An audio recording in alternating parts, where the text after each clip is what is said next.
right, so I want to thank you, Stephen, and everybody at the Research Center and North Carolina for inviting me to come and talk with you tonight about the, and I guess I didn't get it changed. It's not supposed to be the interactive mode of communication online, but the interpretive mode of communication online. And before I get started, though, I was going to ask if I could get folks to give me a show of hands. How many of you are looking at this program and thinking about teaching the basic language levels, the first and second year, first, second, third, fourth years of languages?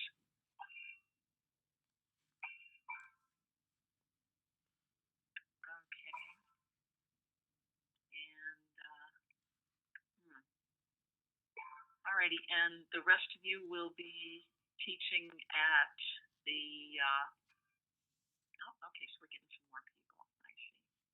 All right, and the rest of you are teaching upper level, I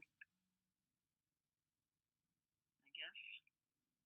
So give me a show if you're teaching like AP and higher levels, fourth and fifth year.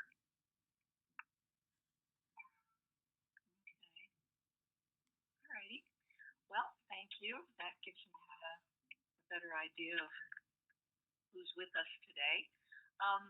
So anyway, first thing I'm going to do is find out what you know about the interpretive mode.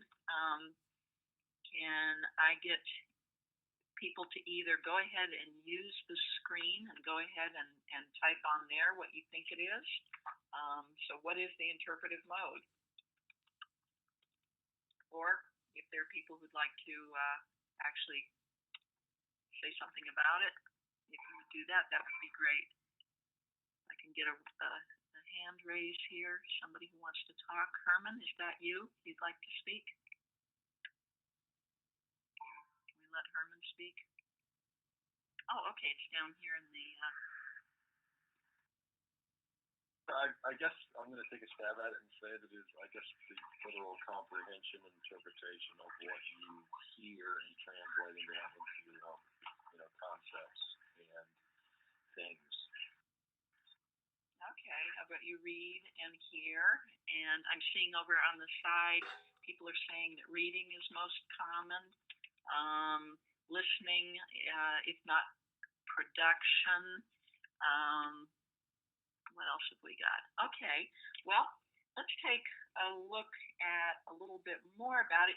We've gotten most of the important parts, but take a look at it. So yeah, the understanding and interpretation of oral, written, and multimedia texts. So it's the idea of interpreting texts and across a variety of media, listening, reading, and viewing skills, where there's no means of clarification or negotiation of meaning with the creator of the message. There can be clarification and negotiation with the teacher or with colleagues, but not with the person who actually created the message or the text. And I like this idea very much that it's going beyond comprehension towards inferential connections of looking at the inferences of going on in, we'll take a look in a minute at Bloom's taxonomy. But that's Shrum and Gleason in the 2010 version of their handbook. And apparently the handbook 5 is coming out really soon. So I know we're all looking forward to that. At any rate, so the interpretive mode, we're going to take a look at it now at the novice levels, but many of the things that I'm going to say also do apply to the intermediate and low advanced levels. So the first thing I want to remind us is that most of our online learners are limited or novice in their recognizing and decoding skills in the target language. I mean, they're beginning with us. They're just learning how to work in this language. Their skills and strategies as language learners are also very lower level. They've not, for the most part, been learning other languages. Occasionally we'll get someone who's learned one language and then, they're taking another language. And so they'll have better strategies and skills. But most of the people that we're working with, most of our students, they don't have a lot of baggage, as it were, as language learners. And the third place where they have limited limitations are in the skills and habits as online learners. So most of our learners, most of our students have sort of a triple whammy. They don't have much in the target language, they don't have much in language learning, and they don't have much in online learning.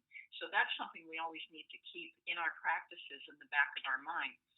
And the one other thing is that many of our students, and this is being shown more and more, that they lack interpretive skills, in other words, particularly in reading, in their own native language.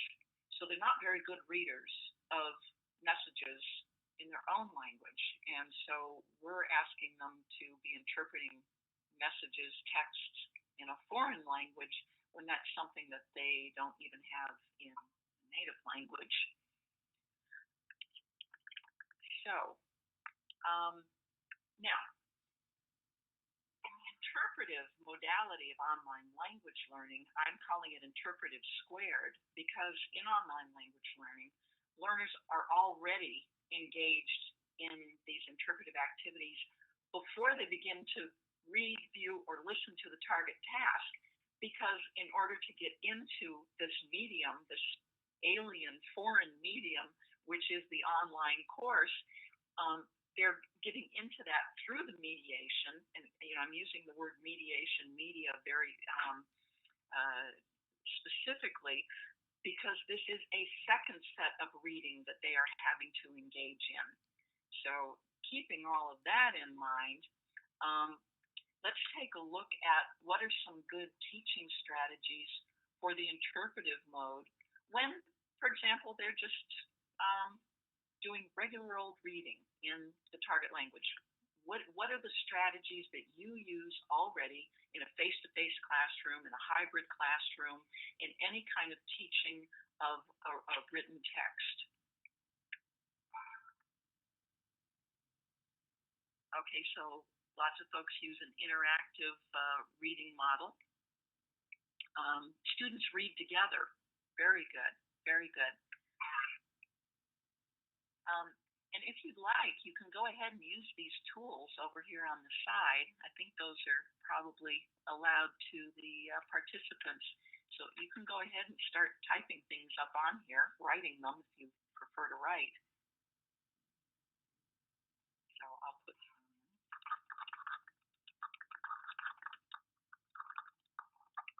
Okay, role play, really good.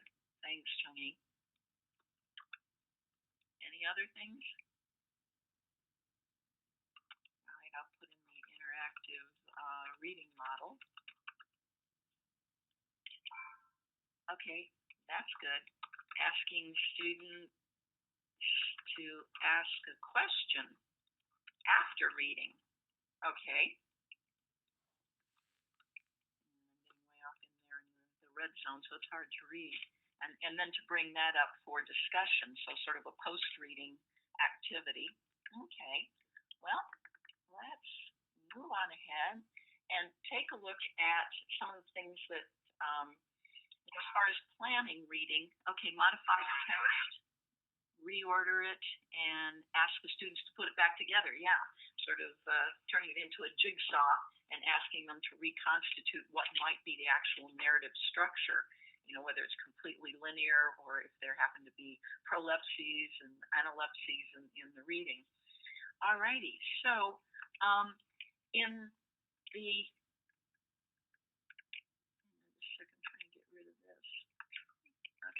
in the asynchronous mode, or in actually either mode, but we'll look particularly at the asynchronous right now. You've got an online course, they've got a reading task to do, and it's an asynchronous reading task. So the first thing is to introduce the instructions for the reading, and to go back to this thing that this notion that, number one, they may not be really good readers in their native language. So if the instructions are in the native language, to make sure that they're simple, clear, and consistent, so that when they see a reading task, they know that this is how they're going to approach it. don't give a lot of different strategies just because that can be confusing for them. All right. They also, let me do this. I'm having problems getting rid of something. So the other thing is to come up with pre-reading activities. I know we all do this. So there's vocabulary preparation. There might be quizzes, games, some kind of online discussion that activates their schemata so that they're thinking in this direction that their reading is going, so that they're prepared to jump into the text.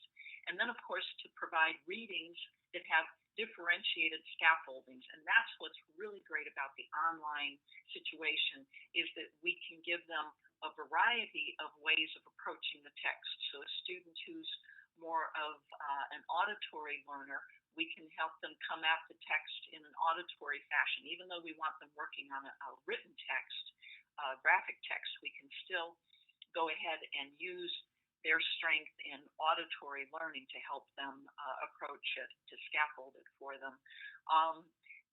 Just a number of different ways. Someone who's more visual graphic, we give them like a cartoon way of jumping into it. But we can differentiate their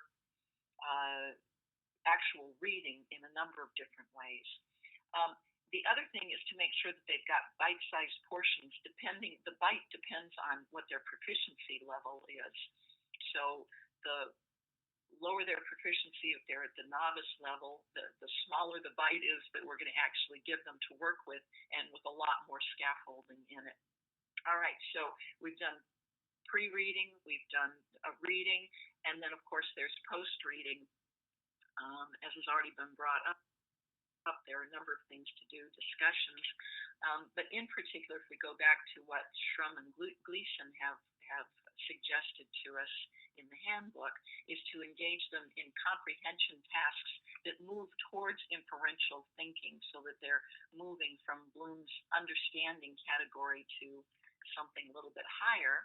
And we can take a quick look at Bloom here.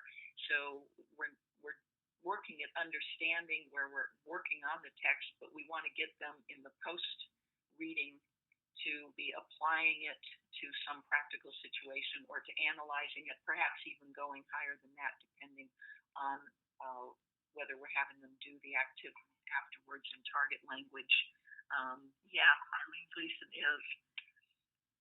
So yes, an example of inferential thinking might be if you ask them to tell or write the ending of a story. Yeah, that would be a wonderful one. You give them the whole text, you give them, the chunks of the text that maybe they've put together as a jigsaw, and then you don't give the very final, the ending of the text, and you ask the students, all right, now, how could this possibly end? So yeah, that would be a really, really wonderful way of going from just basically understanding the text all the way up to taking it into almost a creative mode and getting the students to go beyond just decoding word for word. Do I comprehend this vocabulary, this specific structure, to getting the greater sense and meaning of the text that they're interpreting. Alrighty. In synchronous mode, same thing. We want to give them simple, clear, and consistent instructions. But keeping in mind, if you're doing it in synchronous mode, you as a facilitator, as a guide to their reading, can be present with them. So the simple, clear, consistent is always a good idea, but you can be there to mediate. Again, prepare the pre-reading activities just as was suggested with the asynchronous, but some of these can be communal readings, interactive readings. You can actually have them working like in this Blackboard Collaborate situation, making drawings of things that they think, typing their own answers on the collaborative screen. Or you can also have them in the breakout rooms where you've given them some pre-reading activity. You let them work on that, working in pairs or in small groups. So yeah, every student writing a sentence that can be related to the sentence written by the previous student, that's a really fun one that they would love, definitely. Alrighty, so and then another thing that one can do in synchronous mode is actually work reading the text together. Now, heretofore, we got this idea before Web 2.0, before a lot of the social media and interconnectivities that we have in our communicating and digesting communications, of being isolated readers. Um, but we can work towards more communal social reading. So we can work with students relating pronunciation to the writing system, letting stronger learners show their colleagues how they construct meaning out of what they've got. So they make their reading processes evident to their colleagues who might still not have some really good strategies and um, uh, means of jumping into reading, of constructing meaning on their own. But you can have them work with the stronger readers to see how that process can be done. All right, and then of course the post-reading comprehension tasks, again, that are edging up into the inferential, and we've already had some, let's see, think aloud protocol, yeah, by the stronger reading students, exactly. And then the post-reading. So let's see. Again, I pulled up a picture of the isolated reading that we got used to after the Middle Ages. Back in the Middle Ages, reading was a communal process, and then as we came through the printing press all the way through the modernity, it became an individualized aspect. I take it Russ is going to do some with Digo with us, but I wanted to just show quickly a tool, Digo, that can be used for social interpretive reading, where your students can work either mostly asynchronously. This is just a screenshot from the Digo help site, and it shows how one can construct a Digo class where your whole online class has just their area. They can all work and share together in reading and bookmarking and so on. And so you or students can highlight a part of the text, and as you can see here, there's a sticky note where the students can start putting in their ideas about, I think this is saying whatever, or it might be in target language, might be in their native language. But at any rate, it's a way of sharing reading asynchronously that the students all have together as a social mediation of their reading. Alrighty, just I've done some pre-reading for a class that I'm doing that's a survey of French literature, where I use the highlighting and annotations, and the students have really been liking that because it makes the reading process much easier for them. We do a lot of collaborative reading and decoding using the group function, and then of course they can use that for their research annotation and outlining, for post-reading or for presentational or for interactive work that they do later on. And Digo's got this really great outlining feature now that Russ may show you, but it's there on the Digo site. Some other ways of making this thinking visible are to use a Livescribe pencast, which I've been using this for a number of years now, where I can take a text, and as I work through the reading of the text, I can be annotating out loud. I can be creating an audio file that goes exactly with the text, so that my students see how I read difficult passages, the way that I make a first pass through, a second pass through, a third pass through in my reading, so that I make my thinking and reading visible to them. So again, I show how, or describe how a proficient reader like me decodes a text and where comprehension problems may occur. And of course, I can do all this orally in the target language because I've got the target language right in front of me, and they're seeing the target language, and they're also hearing me in the target language. So that's just another possible thing, and that's something that when I do a Livescribe pencast, I just make that available to the students. I was speaking about having differentiated ways for the learners to get in and do their reading, to interact with the text. and the content. And so Livescribe is one of those. HLTP stands for High Leverage Teaching Practice. That's something that ACTFL has been working with quite a bit.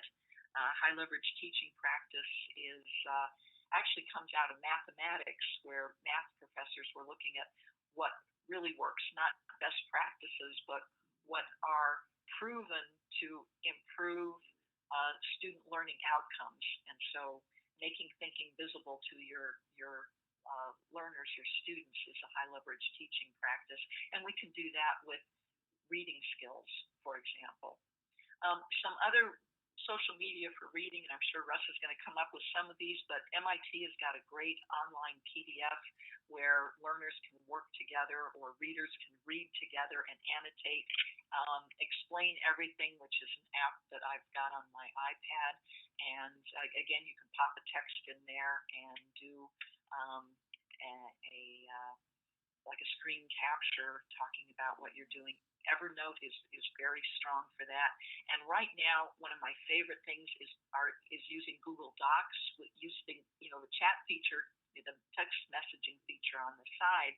But now there's an oral add-on which is called Kaizena. So you can go up on your Google Doc, do the add-on, and then you can actually orally annotate your Google Docs.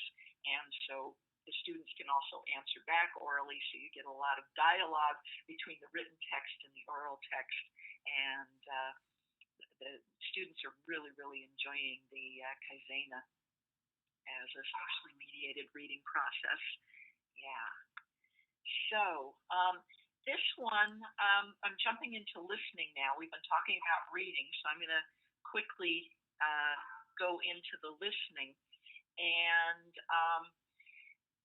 this is actually from some work that I did this past weekend with somebody who teaches for Virtual Virginia, and we were doing a workshop at the Flava conference on the different communicational modes in the online classroom. And so Betsy Louie, who teaches French, came up with this, and she likes to use lyricstraining.com, where, of course, she sets up the students talking about the cultural connection with, in this instance, Carla Bruni, who's the former First Lady of France. And she has her students listening and learning at their own pace, and she can target them to, or ask them to look specifically at, say, imperfect, passé, composé, the past tenses, the pretérito imperfecto, for those of you who teach Spanish. And it can be asynchronous, as she says, but sometimes she will have students working on this, and she'll be working with them in synchronous mode.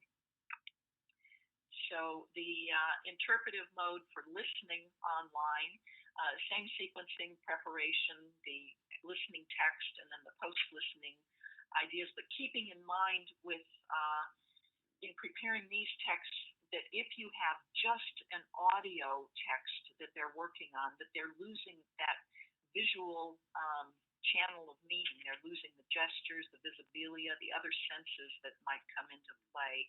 So always be thinking of how to use compensatory channels of subtitling, adding in images, in order for the students to be able to compensate for the lost channels of meaning in just a straight audio file.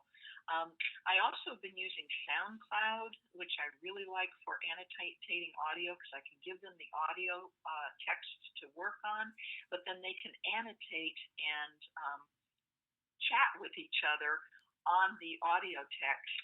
It's really a very strong application to use. And especially for basic online language learning, we need to help the learners learn the appropriate chunking mechanisms for target language, because the oral part, they don't know how to chunk it yet. All they hear is a stream, and they haven't learned the rhythm of the language yet. So part of what we need to be doing in preparing them to be able to listen to authentic listening texts is to help them learn how to chunk it. And that's a part of what we need to do in the preparation for this kind of listening online.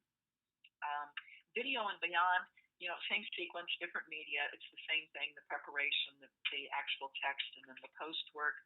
A great preparatory exercise is to have them watch the video without sound and to do a lot of brainstorming about the vocabulary they may need, the grammatical forms they may need, the cultural clues and cues that they think that they're seeing in there.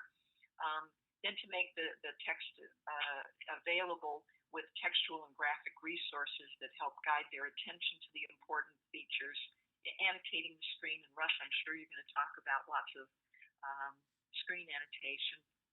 Post-viewing, of course, drawing their attention to visual phenomena that they may have misread because they don't have the cultural baggage for it yet, but that's part of what we're bringing them into and helping them move from comprehension into inferences, but getting away from those inferences which are culture bound from their native language. So we want to help them get up and over that. Some of the sources that help with the video interpretive mode, Brigham Young University has IML, and I'm going to make this PowerPoint available to everybody so that you can get in and click these resources. But IML allows you to create all sorts of supportive annotations for video work. Actually, they just won the award at the Calico Conference for one of the best new or best programs around. Videotech out of Canada does the same thing, but it's mainly for French. YouTube, you can do annotations, VoiceThread, of course. And one I found online is Video Notes, which is from Spain, although it's not just for Spanish. And again, it allows you to annotate videos so that will help the students be able to read a video and annotate together what they think that they're seeing, the different things that they're not understanding. And of course, just all by itself, I love TED Talks, and I love students using the transcriptions for those, and just recognizing that they can watch a TED Talk, and I believe some of the TED Talks are now being done in various languages. You can listen to them in the languages, but of course you can always get the transcriptions into all the various languages, and it's just a really, really strong place for them to be working and thinking and learning because TED Talks are just so cool. So, questions and discussion. I know that was kind of a fast run through, but let's see what kind of questions we might have.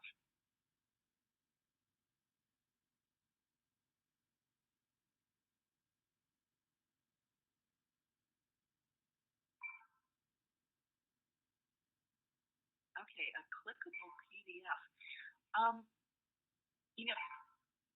With Google Slides, you can. Oh, you'd like to have the clickable PDF of what I've got? Because I can give that to you. I can get that to you right now. I hope. I'll break in and say we can just make this series of slides available on the TED Ed Dig Deeper part. So there'll be a link, to see slides from this session, click here and you'll see them. Okay, excellent. Excellent. Thank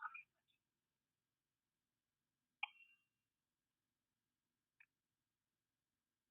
I see somebody's raising a hand, but I can't see where.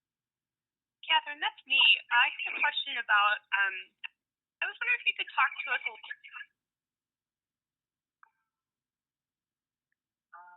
Bridget, if that was you, I lost a little bit more about high leverage teaching practices.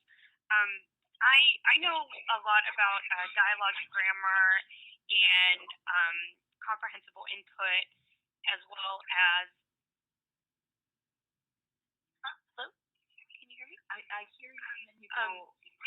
My question was if you could talk a little bit more about high leverage teaching practices. So I'm pretty familiar with comprehensible input and.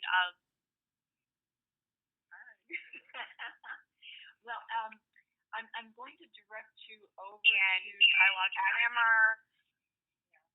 And I was just wondering if you could maybe talk a little bit more about that. Okay, yeah. There are several high leverage teaching practices, and the work that's being done at Axel right now is taking the ones that have been looked at mainly for mathematics and trying to see where they apply to foreign language learning. And so some of that has to do about really good discussion questions. Another one is making the thinking behind how one approaches the skill that they're learning, how to make that evident to the learners. And I'm trying to think what some of the others are. There are about 4 or 5 of them that are quite apropos for the language learning. And I'm not coming up with them right now. But I can tell you that this is something that Axel is working on right now. It's been a big part of their research. And so, yeah, I would look to Axel to find out more about that. Oh, yeah, we're all kind of looking at the hurricane, but this isn't the hurricane. What we're getting right now is the 2 other storms coming up from the south and the west. The hurricane doesn't start till Monday. Let's see. So my question was just to talk a little bit more about the high leverage. Okay. Yeah, another one of the high leverage teaching practices is asking good questions, right?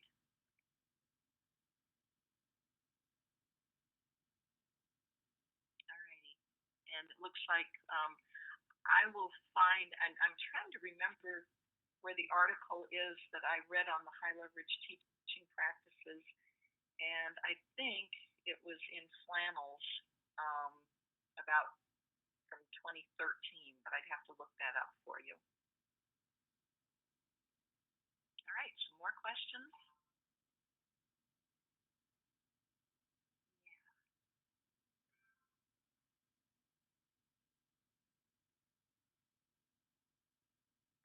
So yeah, we're saying that all the PowerPoints will be available.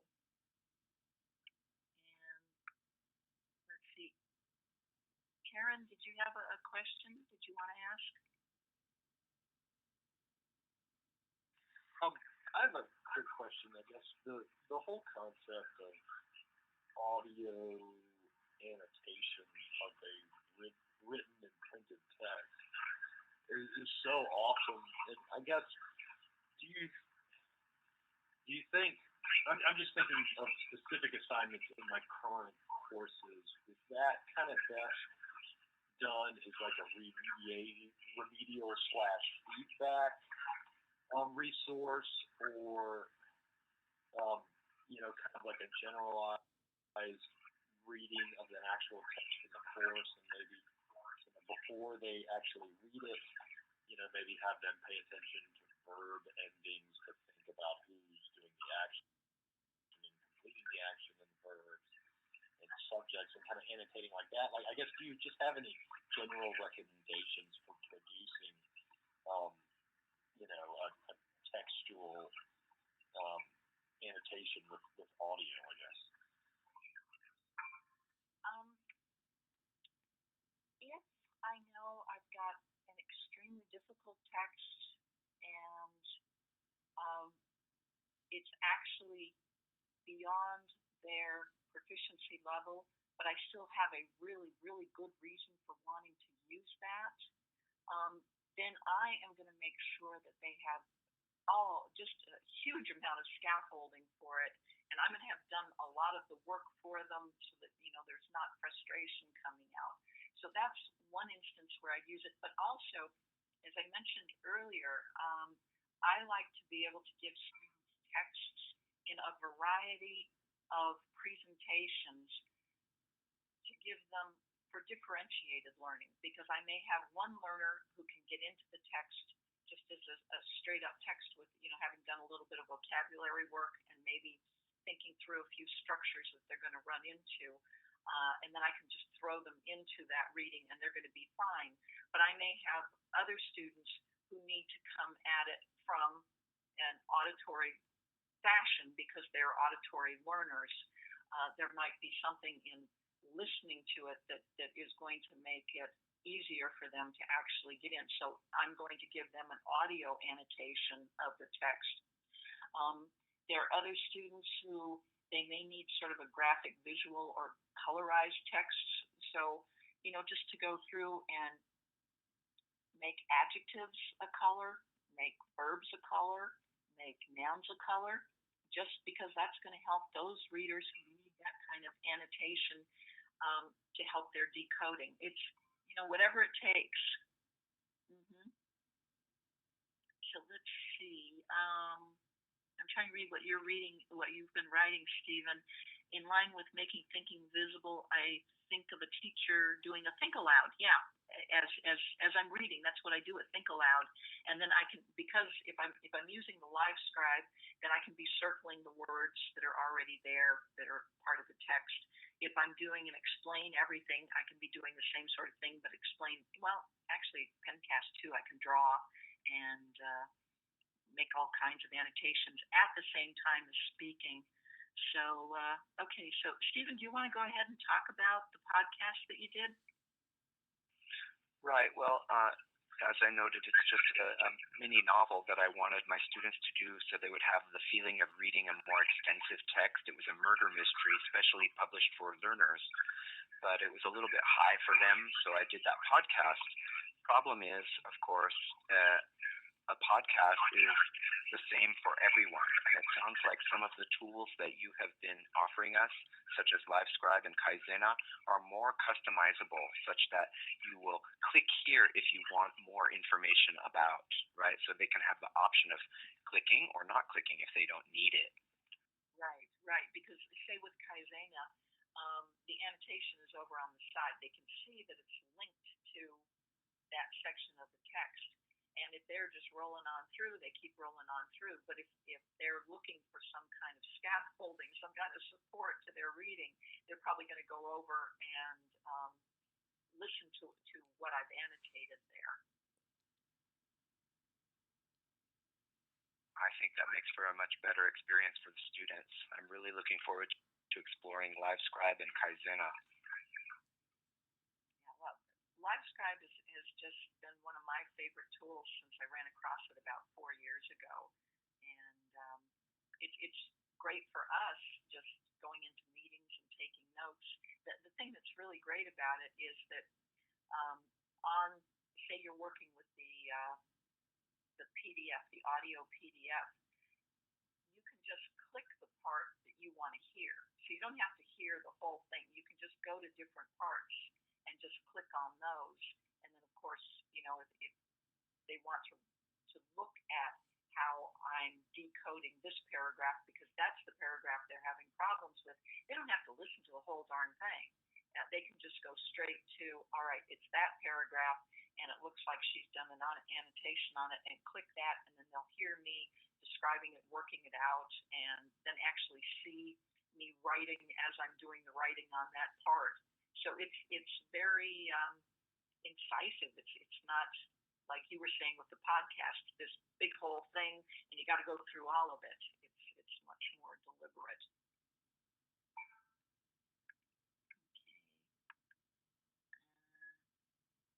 Terry, have you been trying to ask a question here? Can we get the mic for Terry?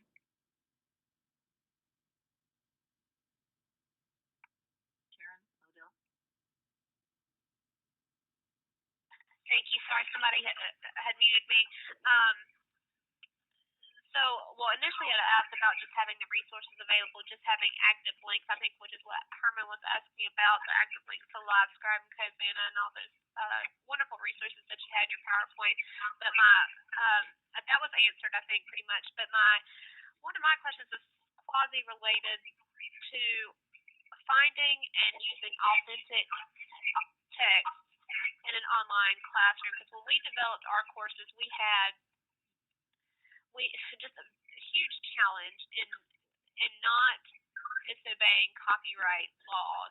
And so, like I heard, some of you reading a mini novels. That was one thing that I wanted to do online in my synchronous session, and for them to see the text, it'd be obviously a printed copyrighted text, and I was told I could not do that. So what are your strategies, or where do you go to find your authentic text, and or how do you get around all of those wonderful rules that educators, that are stringent for us at least?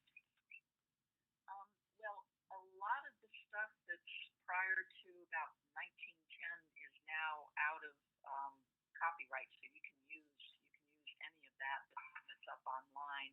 And there are quite a few Wikimedia, and you can go in and see where there are Creative Commons licenses that will allow you to use authentic texts. I know, for example, there are a number of French animators who they actually want their little cartoons being used, and some of them are absolutely fabulous pieces of work that are really interesting to the students. So, I can just grab those and use them without problem. Now, IML, to speak about video text,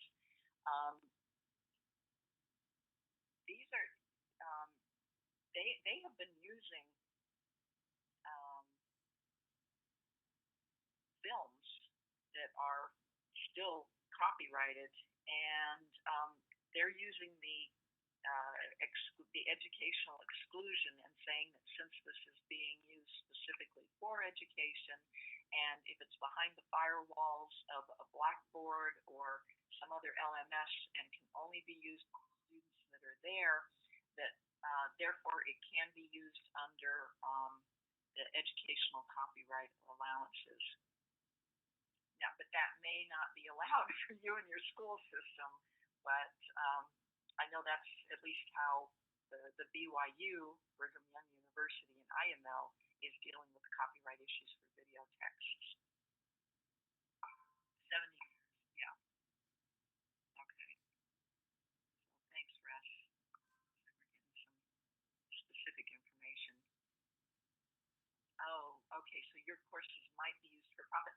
Well, still, there's so much out there that is under Creative Commons, and if you look at the copyright on Creative Commons, some of them will say that it's okay for later for profit use.